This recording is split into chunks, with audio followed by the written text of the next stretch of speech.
Ustadz, anak kalau bekerja naik kereta suka lewat kuburan. Naik kereta lewat kuburan. Gimana tuh lewat kuburan? Keretanya melintasi kuburan jemaah. Masya Allah, Masya Allah. Apakah anak tetap berdoa dengan doa tersebut walaupun anak tidak tahu apakah ini kuburan orang muslim atau orang kafir? Ya. Jadi memang di negeri kita ini anak melihat pemandangan-pemandangan yang harus diperbaiki. Anak pernah nguburin paman anak di Malang. Setelah dikuburin, anak lihat ternyata kuburannya campur. Campurannya anak lihat ada yang ada salibnya di situ, ada. Ya Allah, kok bisa kayak gini kuburannya? Anak tanya tadi, kok kayak gini kuburannya katanya? Iya, ini kuburan umum. Iya, kuburan umum nggak ada masalah. Artinya kuburan untuk warga Indonesia. Tapi warga Indonesia itu kan beragam agamanya. Ada yang sholat di masjid, ada yang ibadahnya di gereja. Orang Indonesia kayak gitu. Masa mau digabungin di masjid semuanya? Kan enggak. Kalau menyebutkan harus dipisahkan. Makanya Nabi SAW mengkhususkan kuburan buat umat Islam seperti itu. Akhirnya anak nggak enak, anak ngomong sama anaknya, pindah kuburan abahmu. Akhirnya malam hari itu dipindah kuburan. Jadi kalau kemudian kita lewat kuburan yang bercampur, ya kita salam hanya untuk yang muslim. Makanya kita sebutkan assalamualaikum ahlad diyar minal muslimin wal mu'minin. Sampaikan hal itu, bahwasanya salam kita hanya untuk yang beriman. Karena kita tahu orang-orang yang meninggal dalam kondisi kafir, tadi kita mendengarkan imam membaca bahwa mereka tidak akan diampuni, wala la tufattahu lahum abwabul jannah, nggak akan dibukakan bagi mereka pintu surga. Na'udzubillah min dzalik.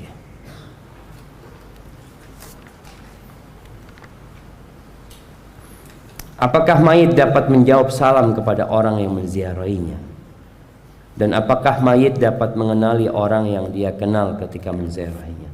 Iya, masalah ini ada perselisihan di antara para ulama karena berkaitan dengan ada sebuah hadis yang diriwayatkan oleh Ibnu Abdul Bar yang beliau mensahihkannya, bahwasanya mayit itu kalau datang orang ziarah kepada dia dan kenal, artinya kenal ketika di dunia, maka dia pun akan mengenali, dia pun akan menjawab salam seperti itu. Tapi wallahu a'lam bishawab, karena sebagian ulama tidak mensahihkan hadis itu jemaah. Tapi kalau salam, ya kita ucapkan salam dan insya Allah mereka akan menjawab salam tersebut. Tapi ingat, di alam yang berbeda aja. Bukan berarti antum, kata ulama dia kenal sama ana Ustaz ya, ana boleh nggak ngobrol sama dia Ustaz? Ini ada yang akhirnya kelewatan gitu loh jemaah.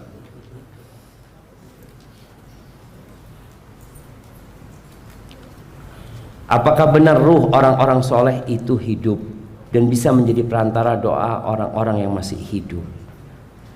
Jika syubhat, bagaimana cara membantahnya? Ahibati fillah, siapapun yang meninggal dunia itu mereka butuh doanya orang yang hidup, bukan yang hidup minta sama yang mati.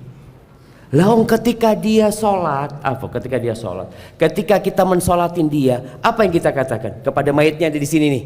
Allahumma ighfir lahu warhamhu wa'afihi wa'fu anhu wa akrim. Terus kita doakan. Lalu besoknya kita ngomong, doakan anak ya. Antum, artinya kan dia butuh doa kita. Jadi memang ruh itu nggak mati jemaah. Artinya ketika dicabut dari jasad, ruh itu akan hidup di alam barzakh sana. Maka kuburan itu bisa menjadi taman surga atau lubang neraka. Rasul SAW mengatakan tentang orang yang mati syahid, arwahus syuhada fi jawfi tayrin khudrin lahu qanadil tahtal arsh. Kata Nabi SAW, orang yang mati syahid itu berada di rongga burung yang berwarna hijau. Ada gantungan-gantungan tempat mereka itu di bawah arsy Allah azza wajalla, tasrahu fil jannah haitsu tasha. Dia terbang kemana aja nanti kembali ke tempat tersebut, tapi di alam yang berbeda. Makanya pernah ada orang yang menggunakan syubhat ini agar dia bisa tetap meminta kepada yang meninggal dunia dengan firman Allah azza wajalla, wala tahsabanna alladhina qutilu fi sabilillah amwat bal ahya'un 'inda rabbihim yurzaqun.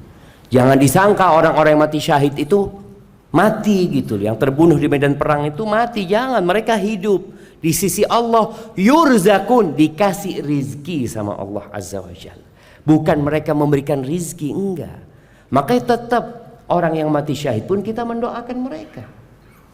Jadi yang harus kita lakukan adalah mendoakan yang meninggal dunia, bukan berdoa meminta tolong kepada yang sudah meninggal dunia. Tawasul yang disyariatkan adalah tawasul dengan doa orang soleh yang masih hidup. Memang dia masih bisa nambah amalan karena dia masih hidup. Ketika meninggal dunia sudah, tadi kita sebutkan hadzimul ladzat, pemutus segala kelezatan. Hadza wallahu a'lam bissawab. Setelah menikah, izin minum dulu.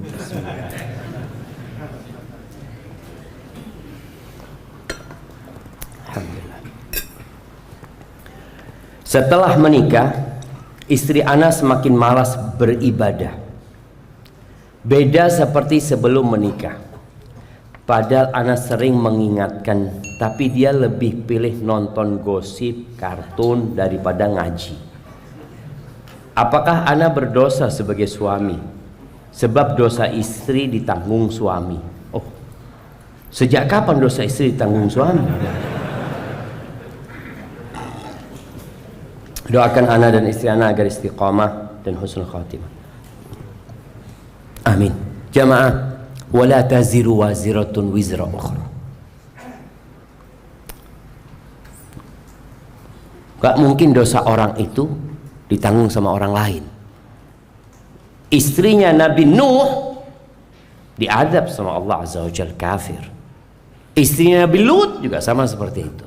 Tapi Nabi Lut, Nabi Nuh di surga Allah azza wajalla. Jadi ingat, selama suami telah menjalankan tugasnya dengan baik, maka dia tidak akan menanggung dosanya istri. Tapi kalau dia membiarkan, maka dia akan menanggung. Karena dia berdosa, membiarkan orang berbuat dosa itu dosa gitu. Apalagi ini menjadi tanggung jawab dia. Perlu dicari tahu kenapa istrinya jadi malas beribadah. Iman itu kan naik turun. Boleh jadi istrinya sedang futur. Nah, cara supaya naik lagi imannya, kalau dia minta diantarkan ke pasar, antum antarkan ke kuburan. Ini menjadi salah satu cara. Karena dia kepingin ini, oh bismillah, berangkat sudah kita. Seperti itu. Ini kita untuk mengingatkan kepada kematian, supaya ibadah dia naik lagi. Karena orang yang ingat mati akan semangat ibadah, akan segera tobat, ya, akan qanaah, nggak jadi orang yang rakus. Mungkin itu bisa dilakukan gitu loh.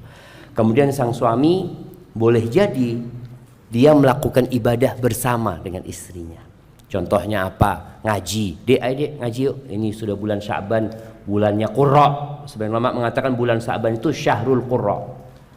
Bulannya orang yang hafal Quran, untuk membaca Al-Quran. Jadi murojaah bulan Sya'ban ini terus persiapan buat Ramadan nantinya. Mereka membaca Al-Quranul Karim. Mungkin tadi ada ibadah bersama yang dilakukan supaya dia lebih semangat.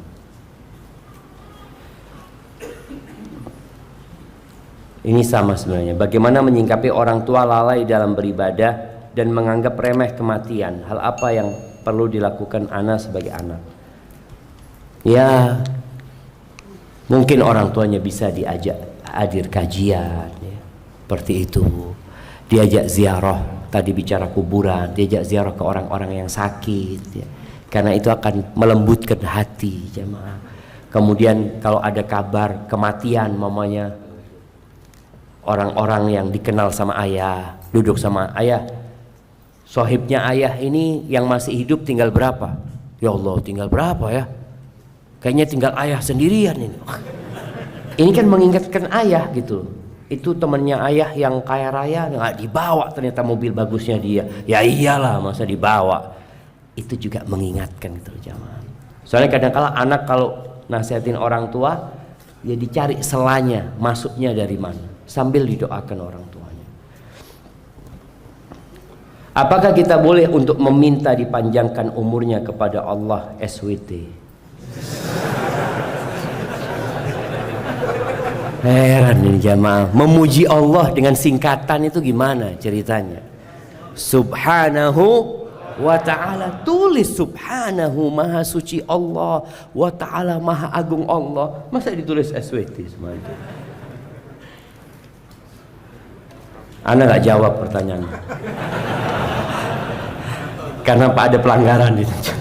Sebenarnya nggak apa, gini, nggak apa-apa sebenarnya minta panjang umur itu nggak apa-apa, tapi ingat, apa manfaatnya panjang umur? Makanya para ulama mensyaratkan kalau mau minta doa panjang umur, minta doa panjang umur dalam ketaatan. Kalau panjang umur saja belum tentu engkau baik gitu loh. Makanya Nabi mengajarkan doa ketika ada fitnah, kondisi yang menakutkan, kita minta sama Allah kematian kalau itu baik buat kita.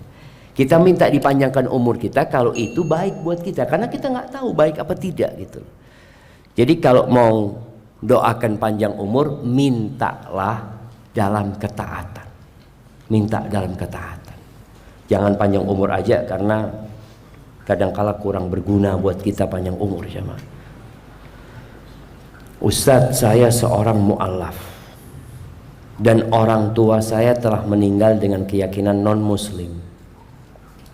Bagaimana doa saya agar bisa menyelamatkan orang tua saya yang sudah mati?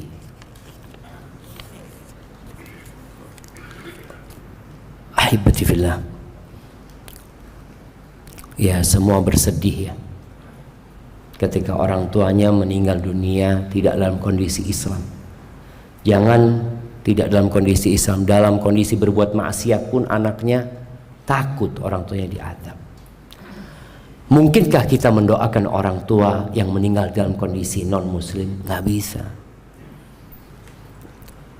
Allah Azza wa Jalla berfirman, "Ma kana lin-nabi wal mu'minun ay yastaghfiru lil-ladzina." Ana lupa sama ayatnya jemaah. Mana imam kita mengingatkan kita? Baik.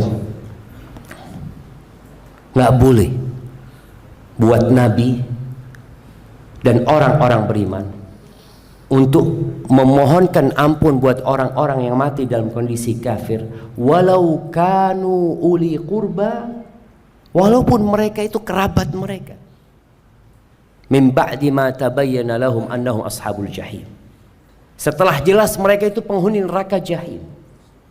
Karena Allah sudah membuat keputusan, innallaha la yaghfiru an yushraka bihi wa yaghfiru ma duna dzalika liman yasha. Keputusan Allah, Allah tidak memberikan ampunan buat orang yang mati dalam kondisi melakukan kesyirikan. Yang selain itu masih ada ampunan. Artinya kalau Allah sudah memberikan keputusan tidak diampuni, kenapa kita berdoa ya Allah ampuni? Nggak ada sudah gitu. Ampuni orang tua anak, nggak ada.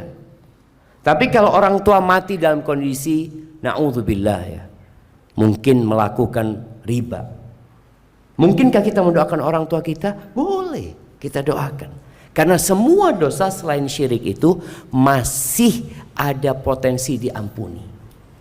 Dan Allah mengharamkan surga buat orang-orang kafir.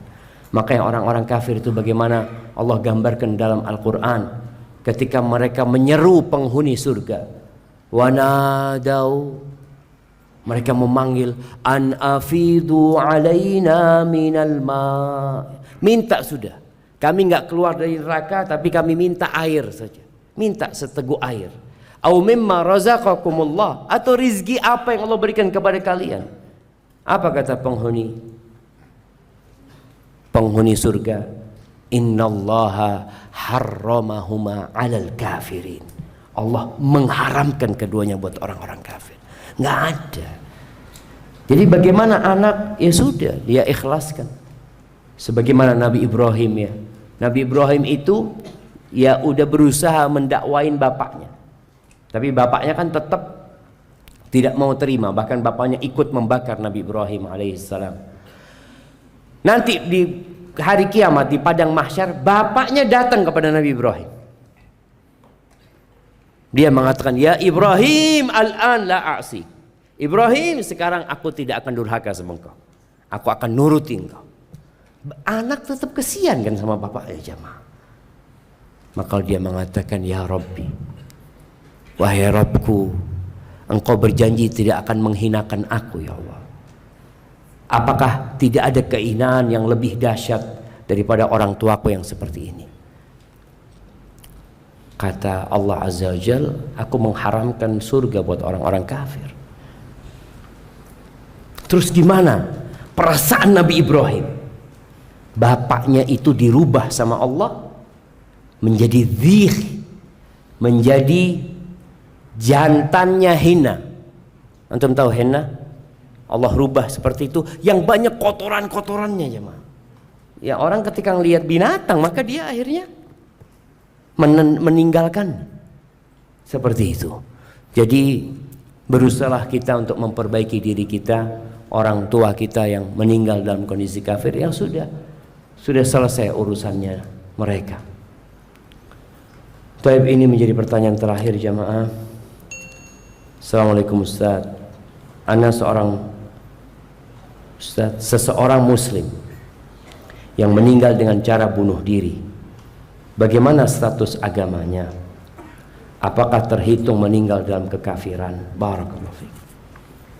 Ahibati fillah, ada dua kelompok yang berpendapat yang mati melakukan dosa besar itu kafir. Maka di sini Ahlus Sunnah wal Jamaah tidak mudah mengkafirkan. Siapa dua kelompok yang mengkafirkan itu? Yang pertama adalah Khawarij, yang mereka membunuh Ali bin Abi Thalib karena dianggap Ali itu kafir sama mereka. Sebagian sahabat Nabi dibunuh sama mereka. Mereka memerangi umat Islam karena dikafirkan sama mereka. Yang kedua Mu'tazilah. Kelompok Mu'tazilah ini dia tidak mengkafirkan secara gamblang. Pokoknya pelaku dosa besar ya, bunuh diri, pelaku riba, pezina, semua dosa besar. Kalau orang mati dalam kondisi seperti itu, menurut Mu'tazilah, mereka tidak kafir di dunia ini. Fi manzilatin bainal manzilatain. Di tengah, nggak mukmin, nggak kafir. Loh, terus gimana kata dia? Ya di tengah sudah. Di akhirat bersama orang kafir. Ini, tapi pendapat ini menyimpang. Tadi kita bacakan bahwasanya semua dosa itu masih ada harapan diampuni kecuali syirik. Selama orang ini tidak melakukan kesyirikan, berarti masih ada kesempatan untuk dikeluarkan dari neraka dan masuk surga Allah Azza wa Jalla. Pokoknya siapa saja yang mati di atas tauhid, walaupun dia melakukan dosa besar, kemudian diadab di neraka, masih ada kemungkinan dikeluarkan dari neraka. Makanya Nabi SAW ketika bertemu dengan Jibril, lalu malaikat Jibril memberikan kabar gembira bahwa siapa yang meninggal dari umatmu mengatakan la ilaha illallah, la yusyrik billahi syai'an, tidak pernah melakukan kesyirikan sedikit pun, dakhalal jannah, pasti masuk surga. Walaupun akhirnya masuk surga, maksudnya walaupun awalnya masuk neraka ya, itu pasti masuk surga.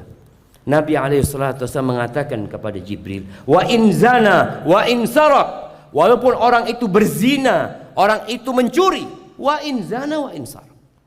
Ini keutamaan tauhid.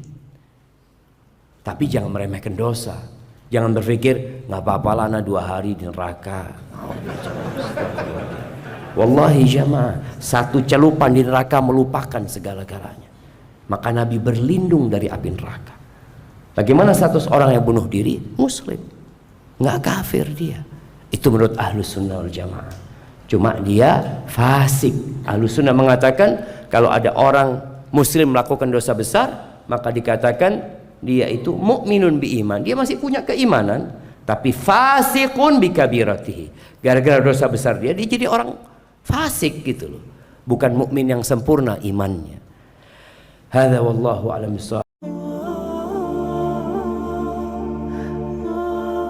Lalu Ibnu Jauzi berdoa, Allahumma in adzabtani ghadar. Ya Allah, kalau kau besok mengazab aku, jangan kau kasih tahu orang-orang itu.